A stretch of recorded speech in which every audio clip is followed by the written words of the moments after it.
Very much hope you enjoyed that. I had so much fun writing that track, and this has spawned a whole album project. So there's going to be more with this card, the Kramer scope cards, all the other stuff in my rack. I want to write more tracks to kind of fit along with this vibe. And more than that, it started like a whole world building project. It's a thing.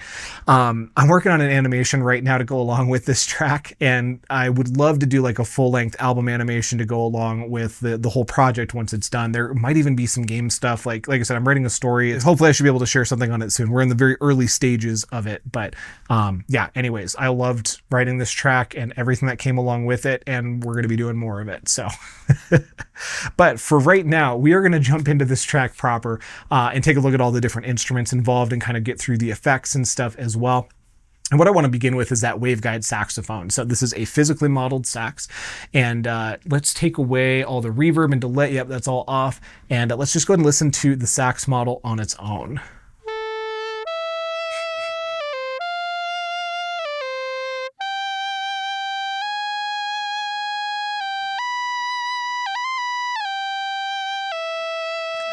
Now, if you listen, there's a lot going on there.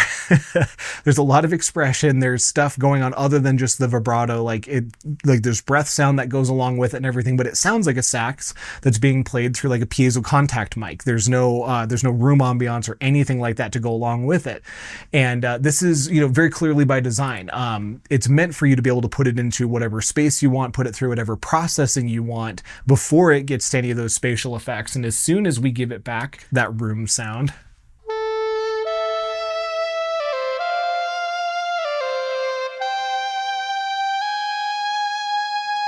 it amplifies and magnifies all those little nuances, and it responds the way that it would in a room. It's the other half of what we're expecting out of that sax sound. So absolutely incredible.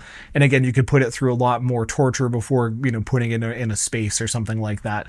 I learned on a dry sample library. It was awesome. We'll go over it at some point. Garriton Personal Orchestra. You built instrument sections out of like a bass layer plus solo instruments, and then you could put them in whatever reverb or whatever you wanted. It was ahead of its time. It was awesome.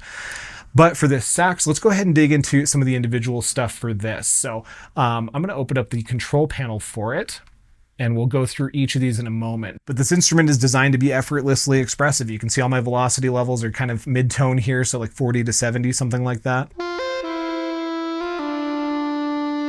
And then you can start to shape those notes with aftertouch.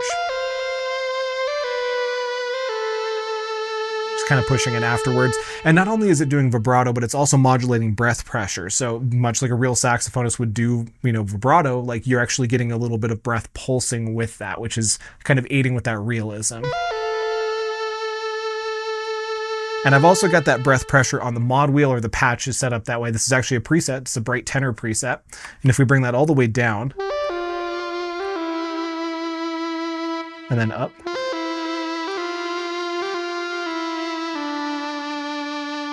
we get a wide range of brightness, and that starts at about 73, I believe is what's set up here. But if we go to that input, it is being modulated, by both mod wheel and aftertouch. So both of those are going to affect that breath pressure a little bit.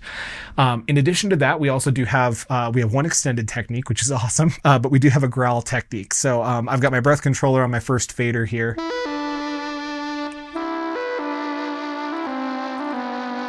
And that breath pressure interacts with the growl as well. You can hear it gets brighter and more intense. So it sounds great in the middle register. As we go up, a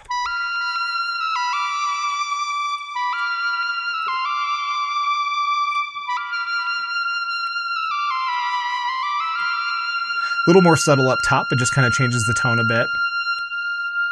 And then if we go lower, so it kind of breaks down here, but also still does some cool stuff. I generally like the sax more in the mids and highs. You can hear a lot of inharmonic tones. There's like distortion and aliasing. I could still see that being usable for something, but in the mid-range,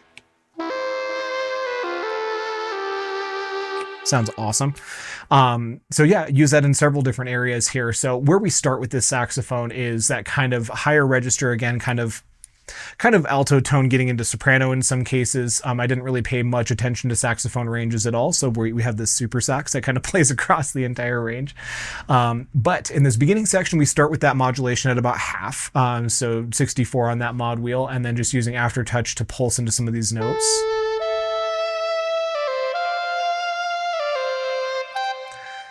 And then shortly after this section, I wanted to see if we could push into that sax a little bit more. And so I did keep the velocity a little bit lower here. And that's partly why this doesn't sound quite as great. But I mostly just wanted some of the the nastier, sassier tones in the middle to layer with the two other synthesizers that are playing with it here.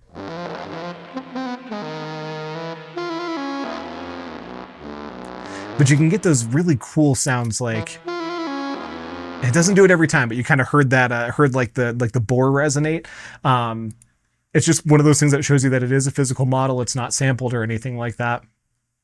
And speaking of, we should probably go into some of the parameters on this and like what you can do to affect the sound, because these are really, really cool.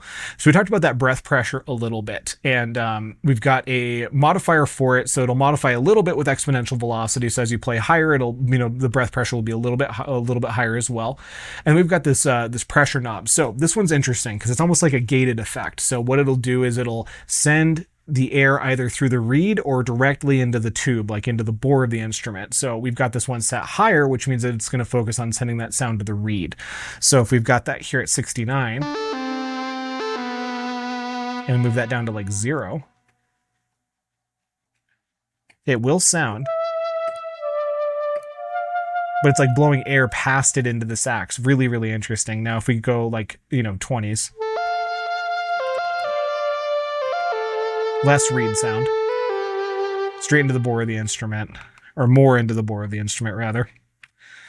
And then we can modify that pressure amount with velocity as well. So as the velocity goes up, also we get more pressure, more reed sound.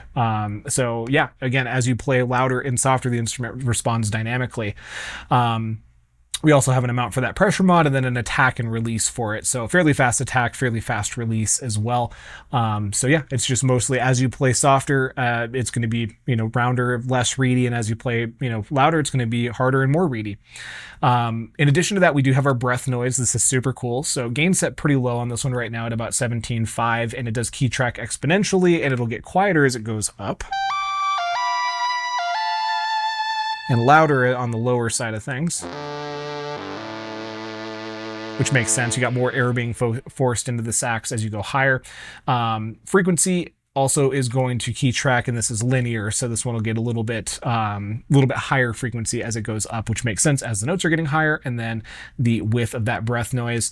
And I believe this is actually like how much total noise there is in terms of like a high-low frequency kind of thing. So we're at 24 now. Yeah, that's just more overall. Wider noise. Very cool stuff. And then we've got our reed sound. So this is big. Obviously, sax being a single reed instrument, this is where the sound comes from. Onset is kind of a gain for that reed. So at 82, we're pretty loud. If we move it down, sound becomes rounder.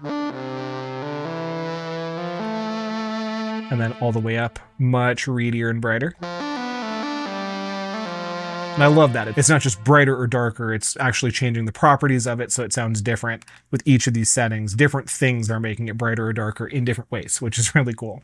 And we have our embouchure, so this is the shape of your lips basically on the instrument, and kind of a similar thing. So we're at 42 now, and as we go lower, more of a open position, and then as we go up,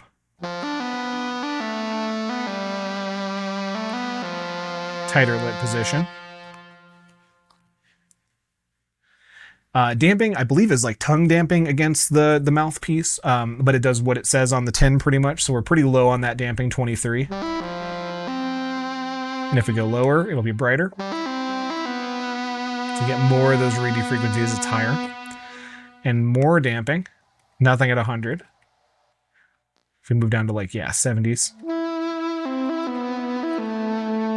You can get to some really awesome smooth sax sounds. Absolutely love it. And we're going to move that back down to 23. Nonlinear is feedback inside of the reed. So as the reed gets pushed, we're at 50 now. And if we go up to like 100, very, very bright. It's like pushing the pitch. So we're getting into like distortion territory. And then as we go lower, man, again, some really great smooth woodwind sounds. Very cool stuff. Move that back to about 50. Reflection is an interesting one. So this is the coupling between the mouthpiece and the body. So we're just at 0 right now. And I think this focuses one side or the other, if I remember correctly. So that's negative 100.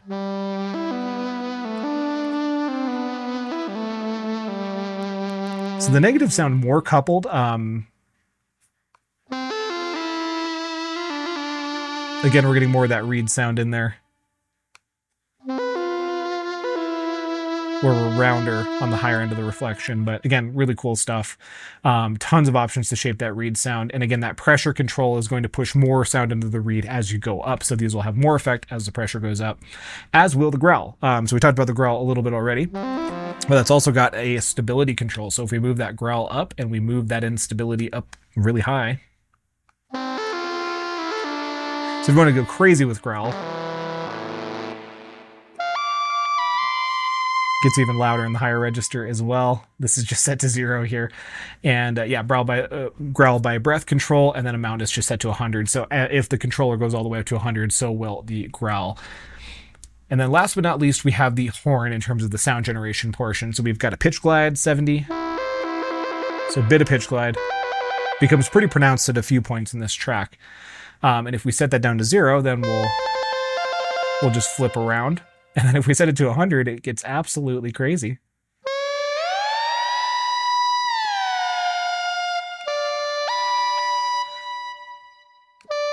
So it must be an exponential curve because we've got to be above. Those last few get pretty intense.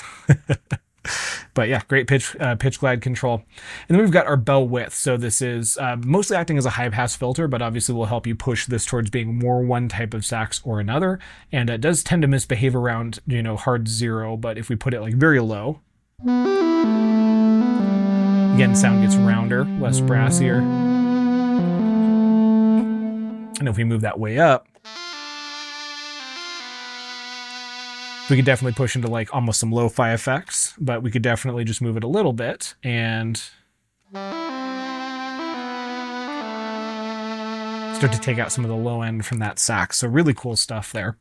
And then bell level and bore level are kind of like microphone levels. Not quite that way. They do have other interactions here, especially around like breath pressure, but right now this one is coming out of the bell, so that's 50 on that level. And so right now bell level is more just like a volume control. If I move it up, sound is about the same, but it's just louder. And if I turn that off, bore level is more like if you were to put a microphone like either next to the bore or in the bore, that kind of thing. I was trying to look up saxophone miking positions, and most of them seem to be like near the bell but off axis from it, so it wasn't just blasting the mic. But anyways, if I move that bell up to 50, or if I move that bore up to 50, again, where you get some of those smoother tones.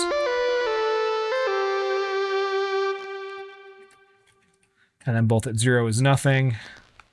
And otherwise, this is just a volume control.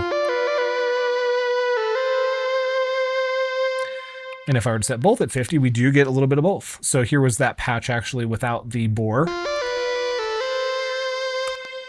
And if we have half and half there.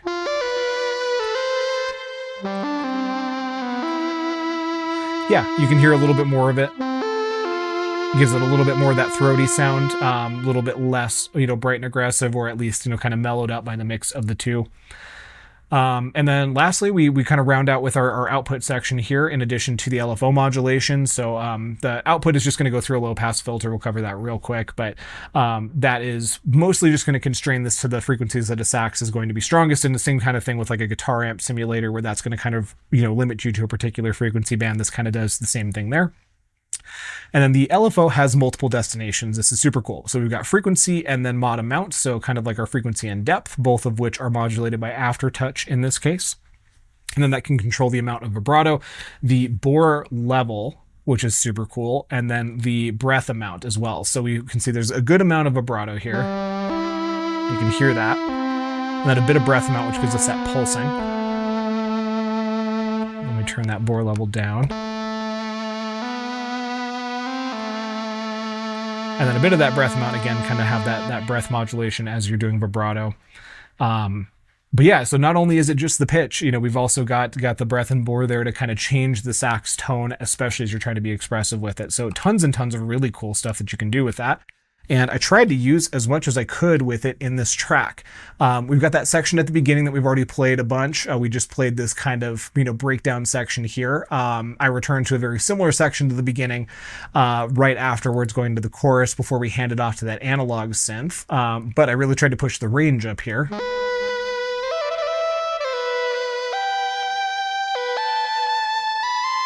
Starting to notice with some of these grace notes that it can move pretty quick.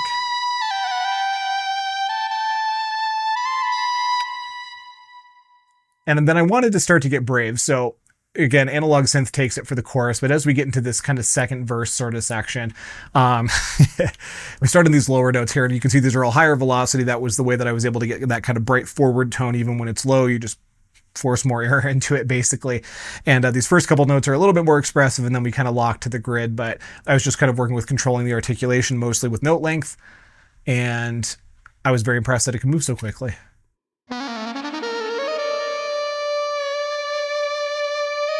And then more experimentation.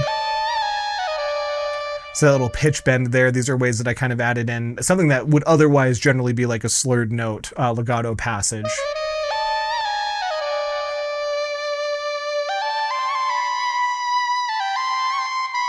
But starting to learn that this sax is really nimble. Especially when I was looking through that earlier section with the lower notes trying to move quickly at a lower velocity. Obviously, it's a little bit muddy, but I wanted to use more of that towards the end. As soon as I knew that it could do that, I wanted to focus on that for the last chorus. But we do return to another high passage before we get to that point. Picking up that pitch bend from the analog synth that bends down, this bends back up. High growl. And then we sit at a middle range. So again, still high register sax here for the most part, and a bit of the growl control throughout. So again, set it at about 64, and it's cool because it does change the timbre up here, kind of lets it stay nasty on top of that bass patch. So if I, actually I've got the recorded bit here. So if we just jump back to that real quick. So here's that pitch bend handoff.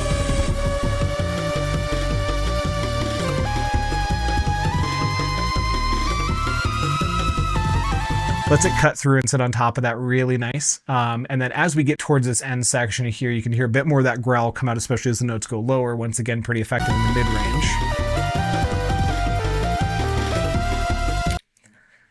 So some really, really cool stuff that you're able to do there expressively. It's neat that those kind of pop out individually. But right before we get to that last section, I thought it would be nice to have something that was a little bit more in the tenor range. Again, lots of the other stuff is pretty high.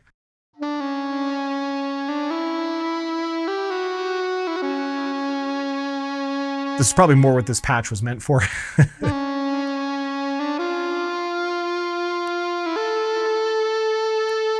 And then I was trying to get ready to make this sax fly, basically. So we start with this 90s-esque kind of lead. And I believe I've got a little bit of growl control in here that's helping out with some of this. So we start with a little bit of a mid-tone growl and go pretty growly as we get into the beginning of this chorus. So mid-tone going up.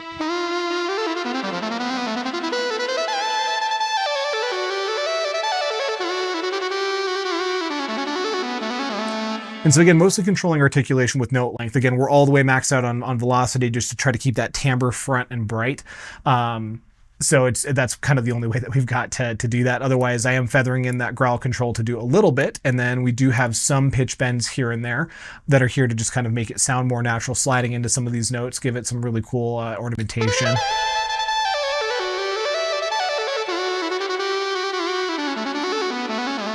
Just trying to do things that my ear picked up on, and it sounded absolutely incredible throughout. I had so much fun applying this thing and getting to use it in all kinds of different registers and styles.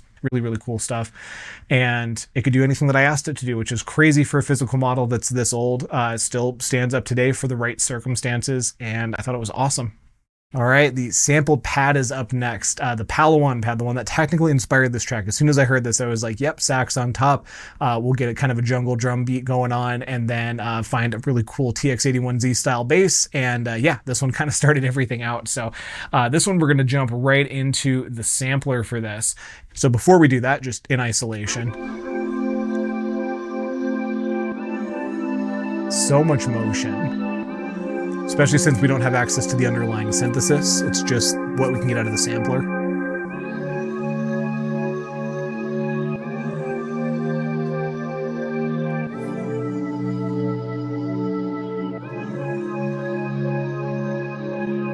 Great sounds all around. And there is a little bit of an EQ that's kind of pushing it in certain directions here. So we do have a little bit of a boost in the lows, a little cut in the mids, and then a good boost in the high shelf. And this is probably because of that filter interaction. They want to emphasize that as much as possible. But a big part of the motion here is going to be in the stereo modulation delay. So this is a little less fancy than it sounds. It's awesome. But nonetheless, it is pretty simple overall. So this one is modulated by the LFO, and that's set at 0.3 hertz, so very slow, and then shape at -100. So squishing that LFO wave just a little bit, resyncs on note gate, and starts out as a triangle. So again, linear wave response. It's going to be even amount of change throughout, and then phase set all the way left on both of those for left and right at the very least. And then otherwise we've got two delay lines. So we've got one on the left, one on the right, and we're fairly long here. So about a, third of a second to a half second, and kind of low depth overall in that modulation. So again, it's not a subtle effect, but it isn't necessarily like super crazy and deep and warbling. Like it's just there to cause like a good amount of like wave-like motion, but good amount of feedback as well. So 38 on the left and 15 on the right. And then we do have a damping as well. So if you want to make this more bucket brigade style where it will essentially get darker, it'll cut off more of those high frequencies on the repeats. You can do that as well. Otherwise, we've just got a wet dry for the output, and that's pretty much it. But if we take that off of this pad, you'll see that it makes a pretty significant difference for it.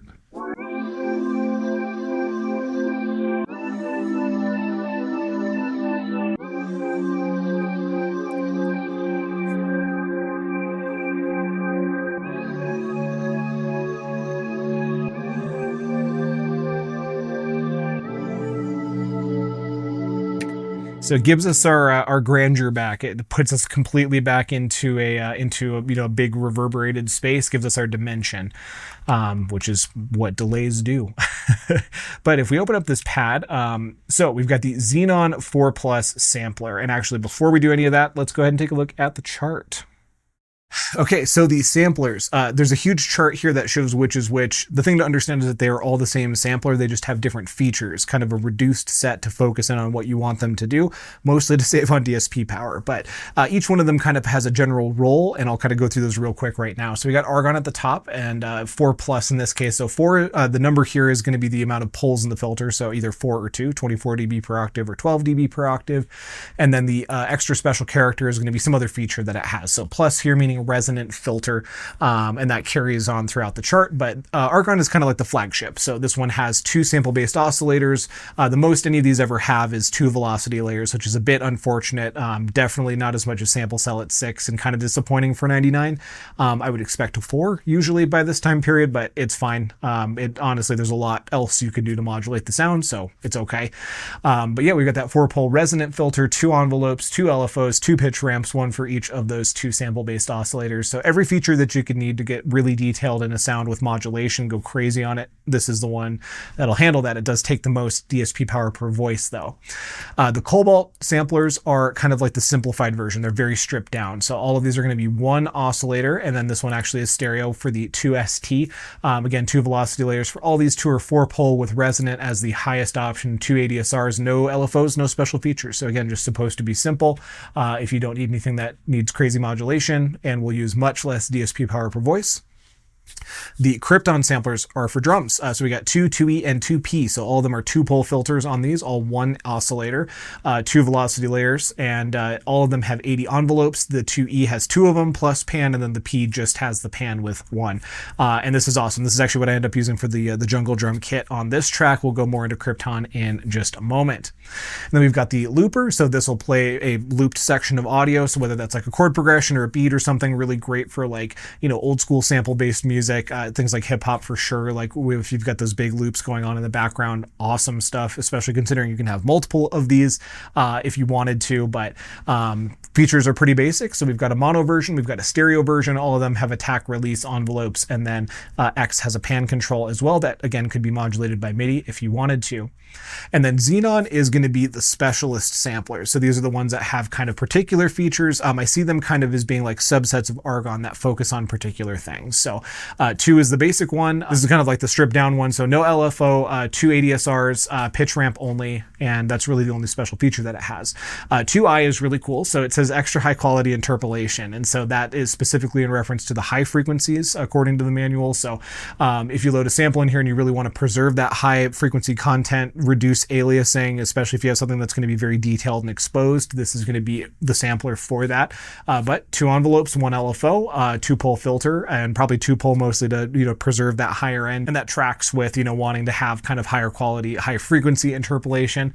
So yeah, great for that purpose. And then we've got the 4 versions, so all the 4 pole ones. Again, basics here. So 1 oscillator, 4 pole filter, 2 ADSRs, 1 LFO, and pitch ramp. 4 plus will give us that resonant filter on that. And then 4M is going to give us resonant multi-mode. So we actually do get more than just the low pass filter here. That is the quick tour of all the different samplers that are on here. Again, all of them operate in basically the same way. And if we swap back over to the Mac, I'm going to open up the Xenon 4 Plus. So this is the 4-pole resonant filter version, not Argon, but Xenon. And that's going to give us 2 global LFOs in this case, and then just the 4-pole filter and the amp section. It is very, very straightforward overall. So this one I do a couple different tricks with. So that Syn Palawan thing on the bottom here, looks like there are 4 samples in this multi-sample, but if you double click on that, then that's where we get these key groups. And in the window, if you go to the catalog, you can drag in more samples or multi-samples from here. There's a good collection of them, and I do plan on breaking these out into a separate video. There's just so many of them, and they load very slowly. So I'm trying to think of a cool way to do this. I may just do like a patch demos video for that. Let me know if you want to see that specifically. But it's all the basic stuff here. So if we click on a sample, it'll give us their key range, bass key, and then tuning will be in Sense. We have a individual volume control for the sample, panning, and then cutoff and decay. Really cool stuff for being able to just set these samples up for success ahead of time in whatever way we want them to. But we do have those 2 velocity layers. And what I did in this case is this wasn't supposed to be like a, quiet playing, loud playing kind of thing. I tried to use this as 2 separate sounds. Since there's no Rompler feature, there's no fast swapping of sounds or samples on the Oasys PCI. This is kind of how you can manage that. So I put that analog string patch on top. And if we pop back over, I can kind of show you those 2 in isolation. So if we were, you've already heard kind of the long droned out patch, but especially as we get to that first chorus, gets us to that analog string patch. And in lieu of a trance gate, I've actually got one here controlled over MIDI, and it responds pretty well.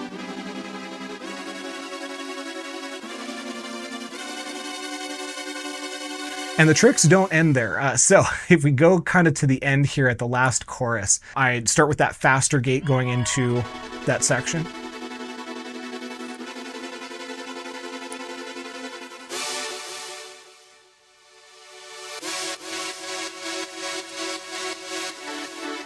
And so in addition to those offbeat kind of gated things, you kind of heard what's actually a China cymbal.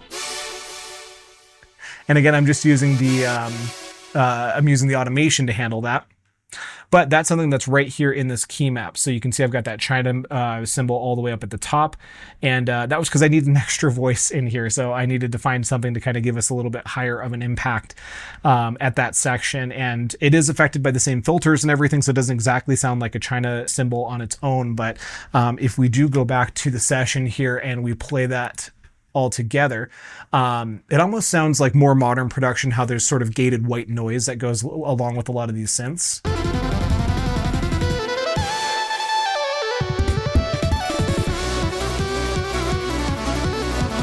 Which I really liked.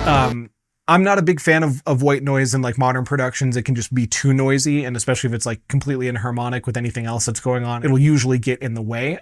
But kind of in these sections where it plays and then it gets gated and then fades out, I love using it as like an accent almost.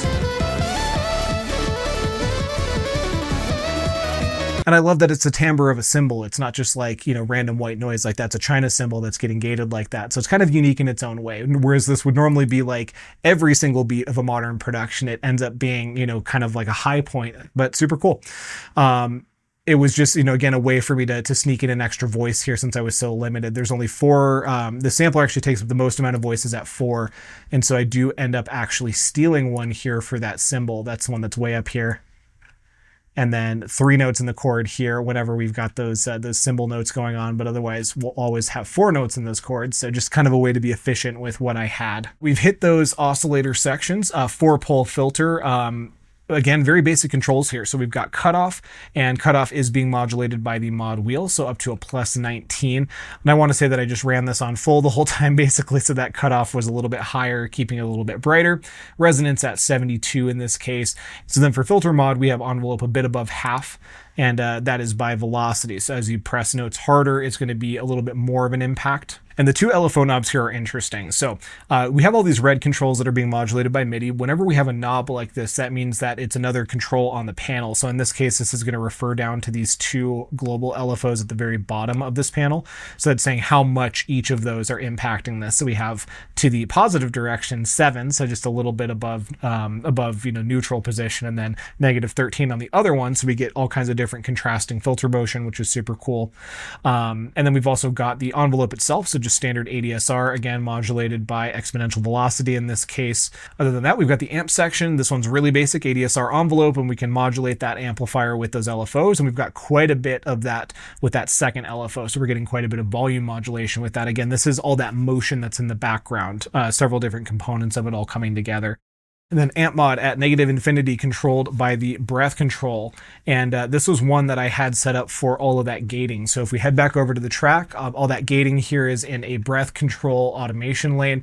And basically what I found with this was that certain controls responded better to MIDI than others. So the general volume felt a little bit choppy, whereas if I modulated the amp volume on the control panel, that was much more smooth. But it's going to be one of the things you'll have to pay attention to as you are using this, is just seeing how certain controls respond to MIDI. And then last but not least, we have those LFOs themselves. So we've got waveform shape, so anything from sine to saw to triangle to sample and hold. We can squish that shape one direction or another, also change its offset. And then LFO control in this case is just by the frequency knob, so the knob that we have here down in the corner at 0.45 hertz, but we could have it be manual tempo, in which case it would follow what's in this box down here. And then MIDI tempo will read from incoming MIDI, so you have all of those options here for controlling your LFO speed. Set your initial phase, and then whenever it resets. So in this case, any note gate, so any new note coming in will reset the phase of that LFO. And then the controls on the secondary one are identical. So as I'm looking at this very simple set of controls, there's nothing here that's going to be like super groundbreaking or anything. It just sounds nice. Everything can easily be assigned to modulate over MIDI. And it just kind of feels like you have everything you need here and nothing that you don't. If you need anything special, then, you know, the effects that are on top are kind of going to carry the rest. That's pretty much it for the Xenon sampler. Let's go ahead and move along. Oof. All right, onto the bass, and I am having so much fun going through this. Let me know what you think. Feedback is always appreciated, especially as I try new styles. I do plan to make these more concise in the future, but again, I'm having fun going through all these. I hope you are too. And let's go through the bass now, because this is huge for this particular track. So this is a Detroit style bass. The patch is called Detroit-ish, another preset, but Detroit bass meaning TX81Z, and these were all over techno and hip hop at the time.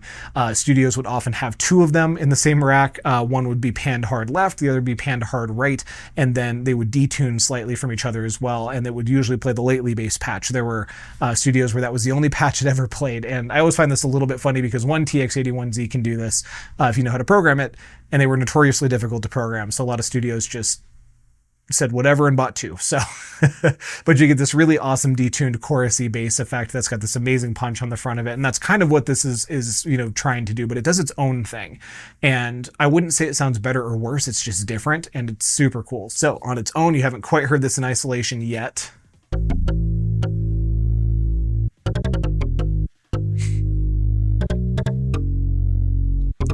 So that really spiky attack on the beginning, which is awesome, and then it immediately gets out of the way and does this kind of low chorusy bass underneath. And this is awesome for styles of music like this that are so active above it. We do still have a relationship between the kick drum and the bass, but they're going to be more like, you know, call and response kind of stuff, or bouncing off of each other, at least in the way that I did it here, instead of like the bass giving pitch to a kick drum in a more traditional setting. So it's cool because it'll let you know when the bass is moving. You can hear those clicks happen, or those attacks happen at the beginning, and then it immediately gets out of the way, but still does its job as the harmonic foundation. I love this. And again, when you hear everything all together,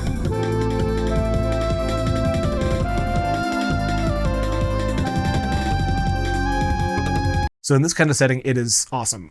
You can hear when the bass is moving around, you hear the attacks to those notes, and then otherwise it just kind of sits below everything, gives it all space. I absolutely love what it does here. And yeah, it gives us this just amazing sub lows to everything. But let's go ahead and take a look at the patch itself. So let's flip over to the Mac. And actually, we're going to take a look at the effects first this time. So we've got the mini filter. And yes, this is a mini Moog filter, and they're pretty proud of this one. So it appears on the mini Moog itself and then as a separate effect. And all the usual suspects are here. So we have our cutoff, emphasis, contour, and key tracking for the cutoff controls, and then a nice full ADSR envelope this time. So not the tide, decay, and release controls that a normal Moog filter has. So kind of nice upgrade there.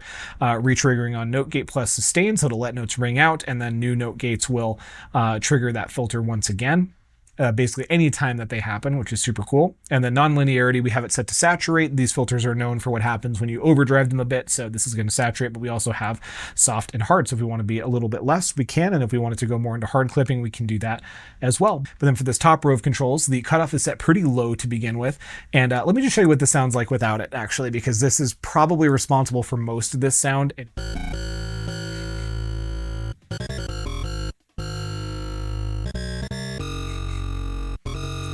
Really cool chiptune FM sound, but not that deep bass that we just had.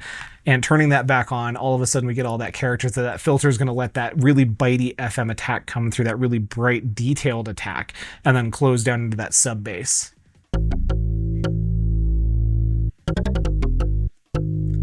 But I love that you can still hear that FM character underneath. It still closes down to the point where you can still hear some of those upper partials, which is super cool.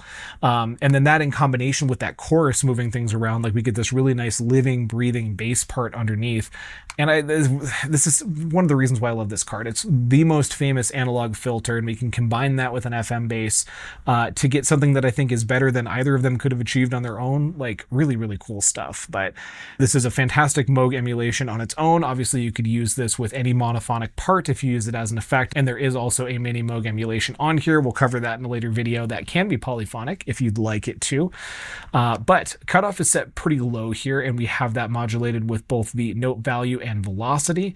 So that's going to be that click at the beginning.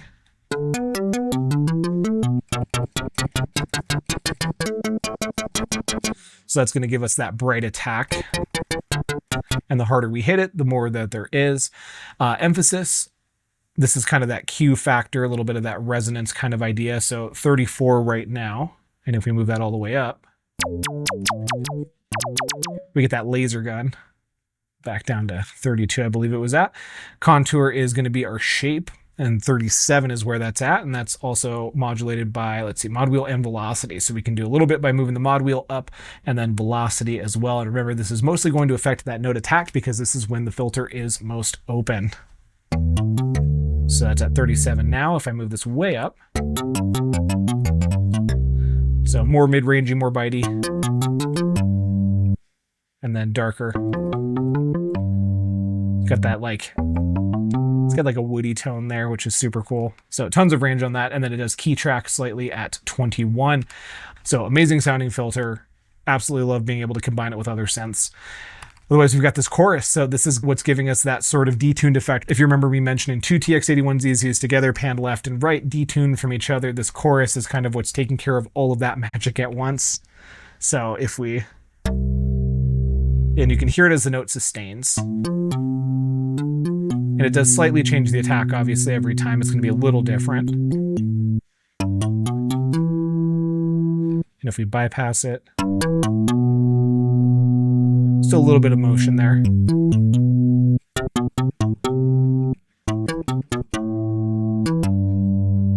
But yeah, we get that detuned effect back. And so we have a bit of light chorus going on, 4.5 milliseconds on that delay, depth of 52, and they can be modulated by the mod wheel as they go up or down, and then mod amount here on the right side. Both are currently set to 0. It is set for a stereo output, so we get that full stereo chorus effect, and then mostly wet, so 57 to 43. Wet is on the right side, even though it says wet dry like this. And yeah, so we can do also a little bit of modulation there with that mod wheel, again set to 0 in this case, but it is bypassed right now. And so, still a nice deep bass patch.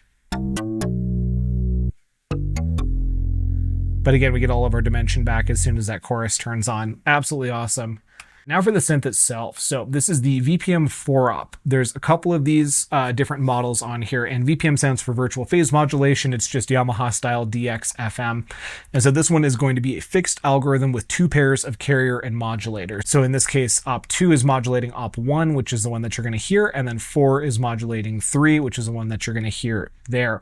And we do have some cool options here. So while we don't have the full spectrum of TX81Z waveforms, we do have first harmonic and first and second. So this one is pretty bright. Our carrier of our first pair actually does have that set, whereas our carrier of our second pair only has the first harmonic, but otherwise standard FM controls. So we're looking at 0.5 ratios here to get a lower pitch from the oscillator itself. And then we've got 14 and then 2. So we have that spiky attack with that high plinky sound. That's all coming from these 2 modulators here.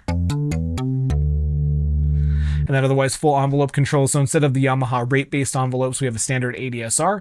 All of these have settings that are modulated either by the mod wheel or velocity. So as we play harder or softer,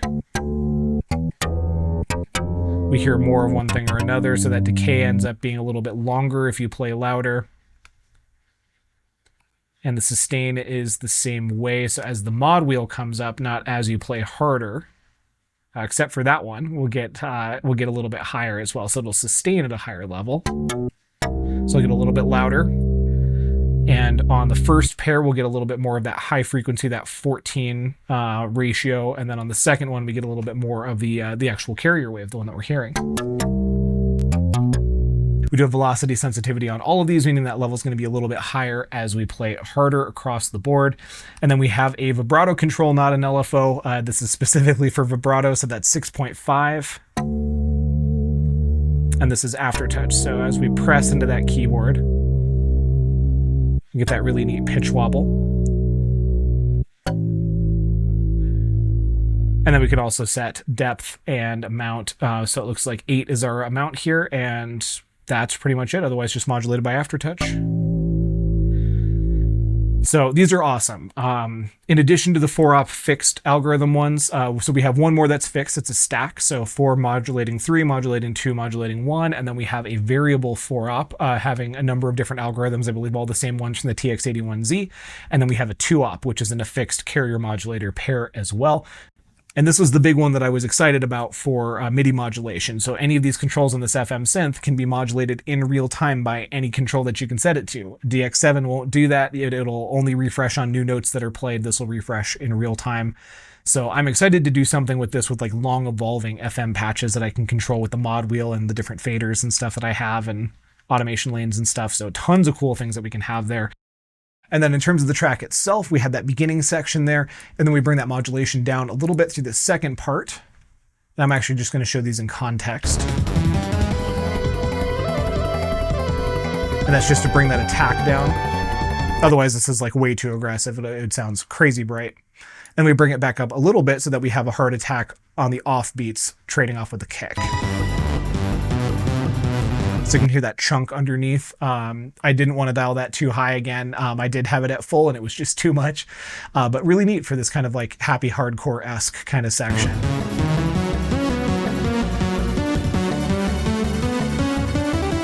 So it works really well on that roll. So we do end up in a similar place to the beginning later on. Now, this middle section, we actually do trade with the analog synth. So our analog synth is actually handling our bass. We'll cover that more a little bit later, but that kind of tightens up the bass a little bit, brings it a little bit more into the mid-range, so we get that aggressive forward bass and we lose sub-bass. And then as soon as we get to the second part of this section, where that analog synth becomes the lead, all of a sudden we bring back in our sub-bass, and I love this transition.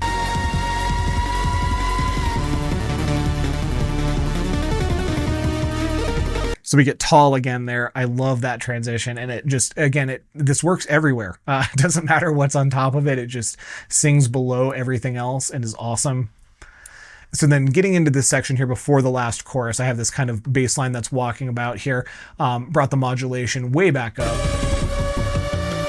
and just kept it there. And this is really supposed to be driving over the drums here. But just really awesome through that walking pattern. Sounds incredible. And then towards the end is where we really actually end up shifting its role. So before this last chorus, we just have it being, you know, this kind of more chilled out bass behind. We bring that modulation. It's lower, but we kind of bring it up slightly through this section.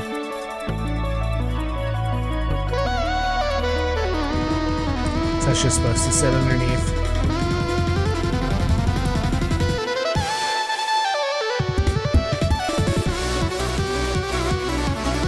It's got that cool arpeggiated pattern underneath. And I'm a little bit sad that I only did this for one section, but I think it's perfect here. It's subtle. You have to listen for it. But on its own, we've got this like chorused organ type thing that's going on in the background.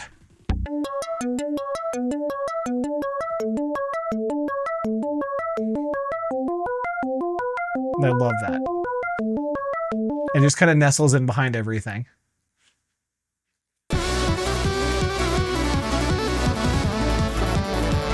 I did have this line on the analog bass, but I decided to use that for a more aggressive bass underneath and just let this one kind of sing in the middle. I hadn't yet used this in either a mid or high range, and so that was where we ended up going, but that's the bass. This bass was so much fun to work with, and like I have a TX-81Z in my rack, so like I know the comparison. It's sitting right here. It covers its own territory, but you know, yet fulfills some of the same roles, I guess. It's teaching me new ways of how to use FM basses and combine them with filters and stuff. We'll be using more VPM stuff in the future as well.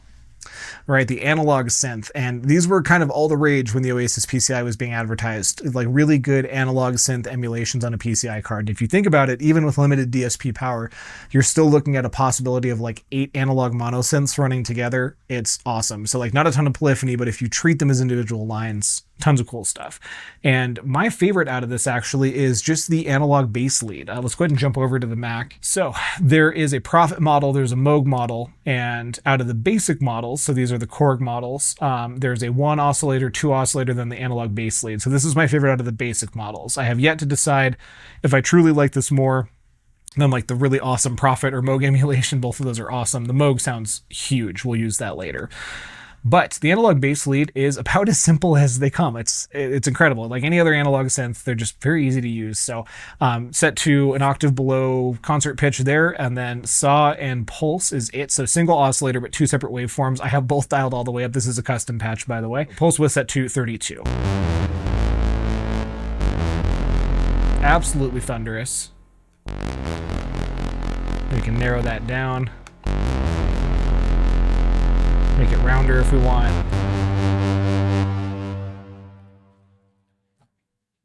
And then we've got our glide control. So again, that's pitch glide. This one's set to foot controller. I don't really use any glide in this, but I do use pitch bends. And then otherwise we've got amplitude. So amplitude is an attack release envelope, and I have them set to 0. I wanted something that was just going to be very responsive and quick. This is something that is a pet peeve of mine sometimes with analog synths, is that their envelopes can be slow. So having like good response on these envelopes is awesome. It still is very much an analog modeled envelope. So even though it's set to 0, that's a pretty soft attack for 0. But no clicks at the beginning or anything like that. We do have a full filter section here, so cutoff, resonance, and then how responsive it is to the envelope controls below. I have key tracking at 0 right now, but we have an attack of 1, and it does go down to 0, but this is just where I dialed it in. So standard controls there for the most part. Again, it is supposed to be simple. Output section here does have velocity sensitivity. I didn't use it. We are set to max volume output. So for the LFO section, I've got frequency right now at 4.1, triangle again for a linear response, and this is modulating both pulse width and the filter cutoff. Now you can modulate toggle buttons, which is really cool. So if you ever want to do that, you can Alt or Option click on it, and then you can set it. So this is set to my 3rd fader, and this is set in inverse. So whenever the fader's down, it's on. Whenever it's up, it's off, and that's just how I wanted it on my controller for neutral positions. And then yes, both pulse width and filter cutoff set to an initial depth of 23, and we'll get modulated by the mod wheel up to 100%. So I didn't end up using this, but it can get pretty crazy. And again, it sounds incredible. This is a fully emulated analog synth. So filter cutoff, for instance, if I wanted to give that to something, yeah, I've got it on breath control right now.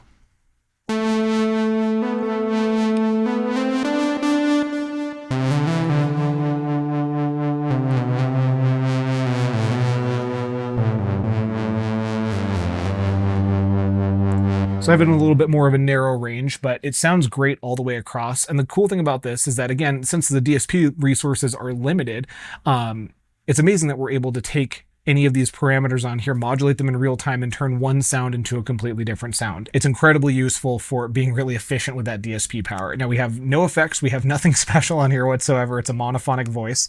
So if we head to the track, I use this mostly as either a lead or a bass. First time you hear this synth is briefly in the bass roll with both the Detroit style bass and the sax, and sounds awesome. I mean, like, again, this is a one oscillator analog synth emulation, so this isn't like a really deep Moog bass with like 3 oscillators or anything like that. This is just the one with the 2 waveforms. Does awesome across its range.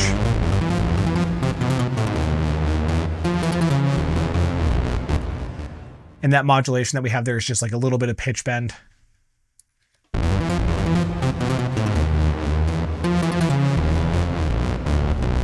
So we can get those note glides and we can get some kind of manually controlled vibrato. So the next time we hear it is in the lead position, taking over from the saxophone going into this chorus section.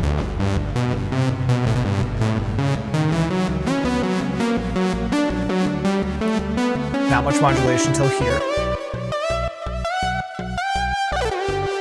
And just pitch bends into each of those, just starting low, going up to pitch, and then just a little bit of manually controlled vibrato to give them kind of that analog warble. It sounds awesome. I was looking at doing like some 16th note runs up to each of those, but it sounded a little bit too stereotypical for me. I kind of liked the subtlety of that, even though it's just like straight up a major scale. But I thought it sounded awesome. And then especially in concert with like the reverb here. So I loved the end of this. This was kind of an accident at first. And if I bring everything else back in for a sec, we'll just take the recorded part.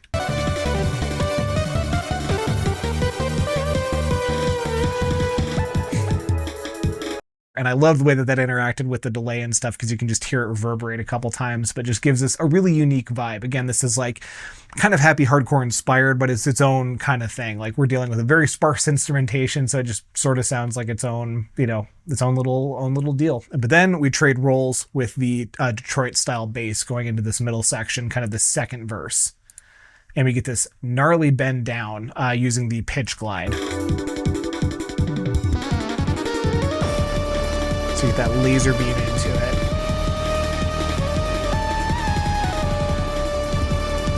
And this was a place where I wanted a more aggressive forward bass. So we take some of that sub bass out, we get this just really nasty fuzzy bass kind of in the middle of the mix. And it took a little bit to seat this. You can see my modulation levels changed all over the place to try to accommodate this. Again, this is a great thing about this card, since you can do all this in real time remotely. Absolutely awesome. But if we solo this one out here so you can kind of hear what it sounds like on its own.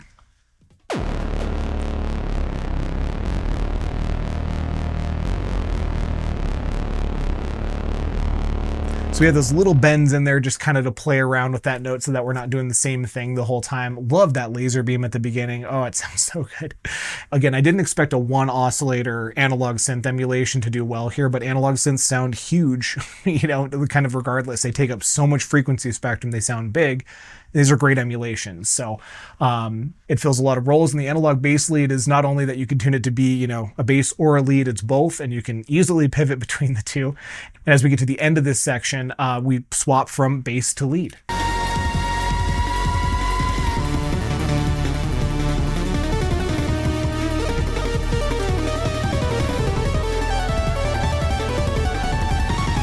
Just subtle pitch bend here and there.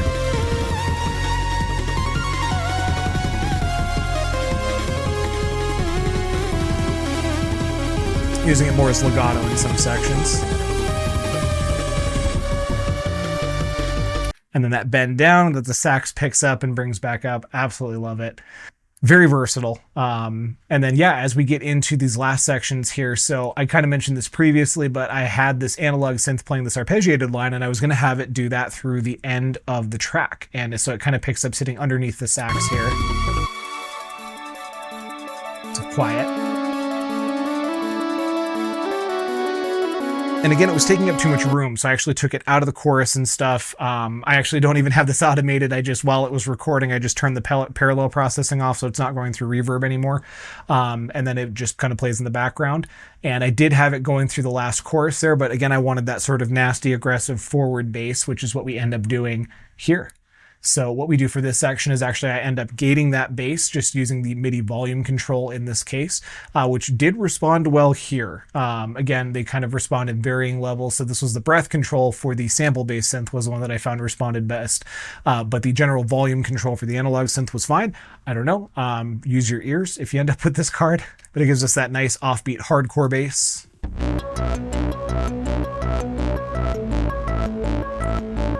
And I love gating like this over longer notes because as the notes evolve and change, as it gates and opens and you can kind of hear pulses of that note, you're hearing the modulation over time versus like, you know, a note just starting fresh every time and all the modulation starting over and then every note sounds the same. You get this kind of nice sustained note that evolves. So it sounds absolutely awesome, super versatile, and this is the simplest of the analog models. There's again the 1 oscillator, 2 oscillator, and analog bass lead on these basic Korg models. You've got the Moog and the Prophet in case you want specific sounds and, you know, different features and stuff, but these would be my go-to. I've absolutely loved using them. Then this is probably going to remain a hot take for eternity, but these kind of sounds are the reason why I think analog emulation really was probably a solved issue by 99, if not by 95. Yamaha did this with the AN1X. They sound incredible. They sound analog. They have all of that fatness. And with this card, I could have 8 of them if I wanted to. So it's just only upsides from what I can see. And last but not least, the drums, the most important part of this whole thing. And I was horrified. I have never done any jungle before. I've listened to a lot of it. It was a big part of, you know, games and TV and stuff growing up. Like it was everywhere. But I'd never written any. And I decided to take the plunge on it. And it was eye-opening. I loved absolutely every second of it. There's things that I'm going to carry forward into other types of production and just how nimble these drum kits are built to be. As soon as I knew I wanted to go towards like a jungle or D&B direction with this track, I was like, I need to find a good kit. And I was like kind of biting my nails. Like, I hope there's one in here. It's 1999. This is a Korg. Yeah, there's a good D&B kit in there. So it's awesome. And we'll show the Krypton sampler at the end. Again, it's super simple. So like there's really not much to it. So it uses the included D&B kit, which is shared with the Korg Triton and goes through some parallel compression. That's the big thing that happens here is that the dry signal is being sent to the master as is the compressed signal. So we get these really fat drums that maintain all of their punch and just take up like all of the mix. It's incredible. I love how these sound. So I got to work and all of this is hand programmed. I don't do any sort of like beat, you know, copying, looping, slicing, that kind of thing. Like these are all, this is me sitting here with the pencil tool. And this was how I blocked out this piece is I went kind of drum loop by drum loop and I let the drums control the phrasing and, you know, one sentence to another and how we do transitions and stuff. And I did copy around in my own parts. And this is one of the kind of neat side effects of this is that I have this kind of hi-hat pattern. And as I was moving and cutting and, you know, pasting things around, parts of the hi-hat pattern kind of get cut off. So there's little bits of variation here and there as we go through the track, which is, you know, kind of neat. I liked that kind of feature of it. But on its own, the kit still sounds absolutely fantastic.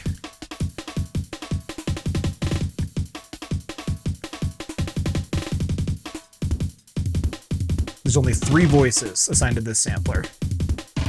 So that high cymbal is long at first.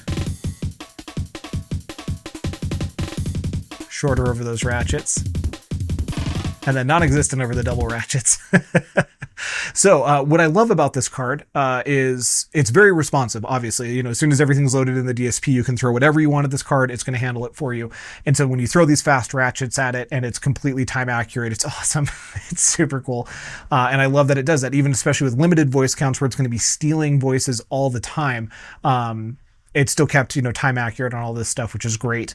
And it worked in our favor here just because, you know, jungle, D&B, that kind of thing moves so quickly. You kind of want the, you know, older drum sounds to cut out as newer ones play, especially if you have a very active kick. You don't have tails that are going underneath everything, making stuff muddy. So it just like naturally cleans itself as it moves along. I loved that.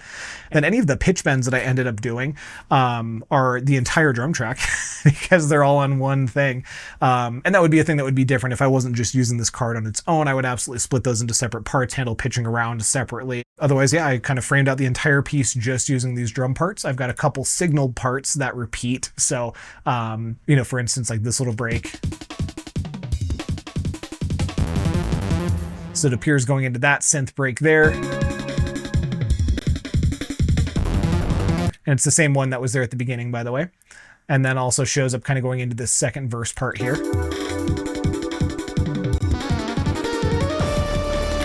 So kind of signaling that you're moving on to a new section. And then we do have some copying here for sure. So I wanted to phrase with the drum part. So like the verse drum parts are the same. So like this verse here is the same as this one here.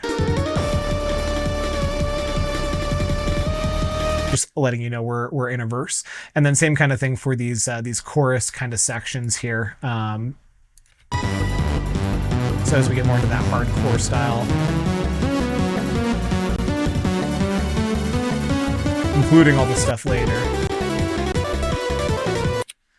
And then again towards the end.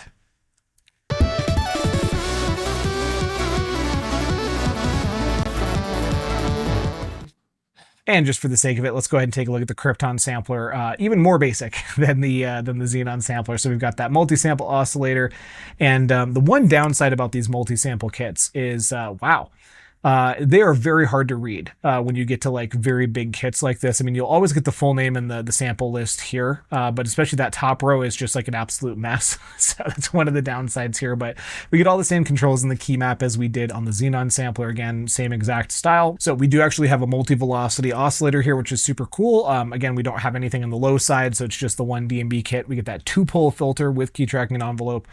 We have a pitch ramp if we need it, and then just the amp section.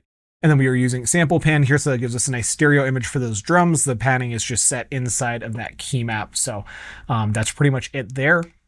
And the fact that we have so many EQs floating around here will maybe make my sins on the output bus a little more forgivable, but let's go ahead and hit the send buses next. Two really simple ones here. So we've got a stereo compressor, and this one has both the bass and drums going through it. So it does get hit pretty good.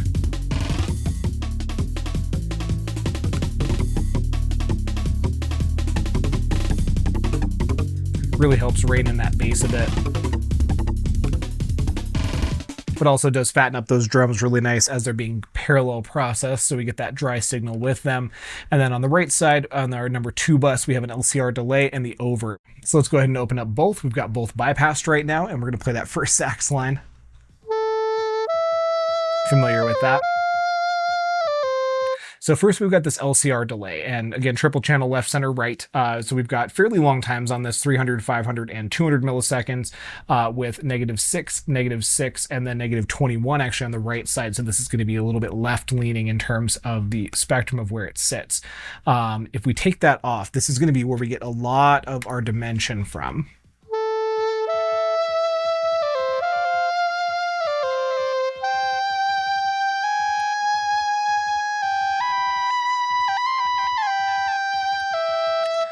So it's amazing what this does, you know, in terms of, again, putting this instrument in this space. We've got left, center, and right channels separately that'll have slightly different settings, so that immediately kind of puts us into a space. The settings here otherwise are very simple. You know, we've just got the time, we've got the levels. We're on a 50-50 wet dry mix because again, we have the dry signal coming in on top, parallel processed. And then we've got feedback on the center channel. We've got just a little bit of that. So we've got 10 there. So it kind of builds up just a bit on that section. We do have damping. I have it turned off right now, but if you want, again, more of that bucket brigade style where it gets darker, you can. And then stereo spread is all the way set. So we're looking at like the full dimension that's spread out. And then we're going to add in the over on its own. And so this is the kind of premier reverb of the card. This is the LE version, not the XL, but still sounds pretty incredible.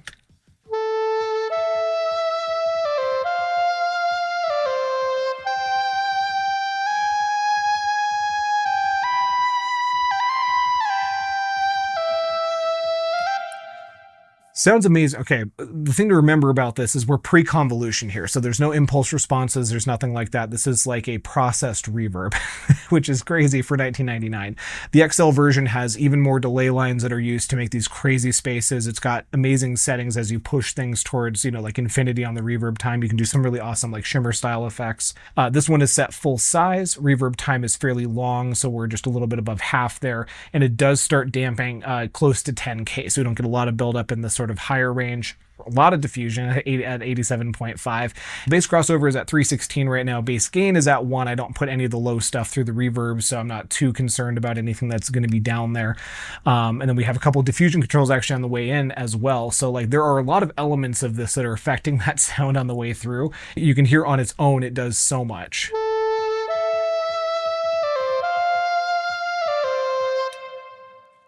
It's just a really organic sounding reverb, which is insane, again, for the time period. And there's one better than this on the card. Again, we'll look at that in a future video as well, digging into the XL version. I'd love to feature it specifically. But as soon as we add these two together,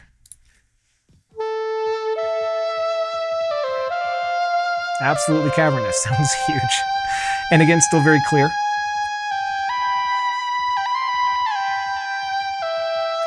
Because we're doing the parallel processing, which is, again, one of the coolest things about this card. And last but not least, are you ready for my mastering chain? There's a stereo limiter. That's it. We ran out of DSP power really hard. I didn't want to take anything off any of the instruments. Several of them had EQs already, and I felt like things were mixing pretty well organically. Again, if I were to, to master this for an album, which I will be doing, I will probably record all these parts separately and do, post-processing in my DAW. But the stereo limiter for this is incredible. It's awesome how simple it is. It tracks very well with the compressor in terms of its settings and stuff, but we've got our input, and then we've got threshold, look ahead, attack, and release. So very standard stuff. We got about 3 milliseconds of look ahead. Unfortunately, it's not a true peak limiter, so I do have to have that ceiling set down a little bit, plus a little bit more in the DAW. And that's about the only plugin, quote unquote, that I'm running in my DAW, is just making sure that true peaks do get cut off. But otherwise it sounds awesome. And I'm not hitting it very hard at any point, really. It's mostly enhancing the signal during the first verse here, but there's no gain reduction. Through this section, we're sitting at about 8 loops. So kind of sitting towards like loud jazz levels, I think. And as we get to sections, that might be a little bit louder. Just a hair. So this second bar here looks like it would be -10. So probably 3-4 dB in some cases. Again, I felt like kind of the natural mix, the natural master felt better. I love the dynamic range on this. Again, we're looking at kind of like a techno hardcore piece, and we've got 9 lifts worth of average dynamics. Again, some tracks have more, some have less, but this is pretty great considering this thing slams all the time and it still maintains a dynamic range through some of these sections. And then the end where it might be loudest looks like it spikes sometimes to, 5-6 dB probably at the most. But it's beautiful in the way that it works, and it's something where you have to kind of listen across the track because there are certain parts that are getting leveled by it, especially in the bass. This really responds like an organic analog limiter. Like this is just as much an instrument as anything else that's on here. So this was the part that I didn't expect. I wanted to do this as a challenge, run everything on the card at the same time, put it through the mixing on this card, which sounds awesome, by the way. I'm actually not sure what the engine is, but it sounds good. And there's not really like any 1K buildup that I can hear particularly, or at least it doesn't appear to be a bother in this track at all. And then things like this limiter work fantastic. Again, I do need something, to kind of catch the true peaks on the back end, but other than that, I think this was only benefited by being mixed and, mastered in card. All right, so that's it. That's the whole thing, at least for the introduction. This is why I want to take this in chunks. Each one of these instruments needs real time to explore it, and each one of these projects allows me to spend that time really digging into these. Moving forward, let me know specifically what instruments, what effects you want to see first, and I'll try to prioritize those, especially as I move through this album project and involve stuff like Creamware Scope and the other synths and samplers in my racks and stuff. I would love to include ideas specifically that you guys have, and especially if you have suggestions on how you want me to use a synth or an effect or something. If you have a neat trick to try, I'd love to have anchor points and hooks to like sprinkle throughout these tracks and stuff. It would be really awesome to have ideas like that. So let me know what you want to hear.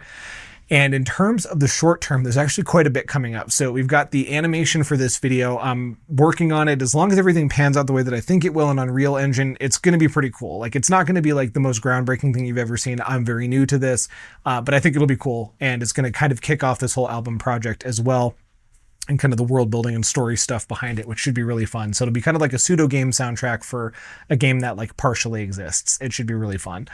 Otherwise, I've got a Vocaloid track coming up soon. That one might be a little bit of a surprise, except that I've mentioned Vocaloid before in my G4 video, but I have a Gumi track that I wrote years ago and just recently reopened, finished up the lyrics, polished it to my current production standards, and I could not be more excited to share it with everybody. I had art commissioned for it by an amazing artist, so there's going to be kind of an MV for that that has some light animation to it, very, very simple stuff. And then we'll do kind of a breakdown of like Vocaloid stuff, a little bit of the history, what it looks like in the modern DAW. That should be awesome. I might have mentioned this one before, but I do still have a MechWarrior 4 retrospective in the works. Actually, it'll probably cover more than that, but I've loved that series ever since I was a kid, and the music for each of those games is completely unique, not only like in and of themselves, but also like in the gaming world in general. I don't think I've heard anything like those scores anywhere else, and so they'll be super fun to explore. I have a tribute track that I wrote to fit into that universe and everything, so like that's going to be an amazing time to dig through all of that as well. If there are particular sample libraries, game soundtracks, anything that you want to hear, again, suggestions, feedback, all of that is very welcome. And especially if you've made it to this far and however long this video is, I would very much appreciate a like and subscribe. Thank you so much for being here as long as you have, no matter how long that was. And I'll catch you on the next one.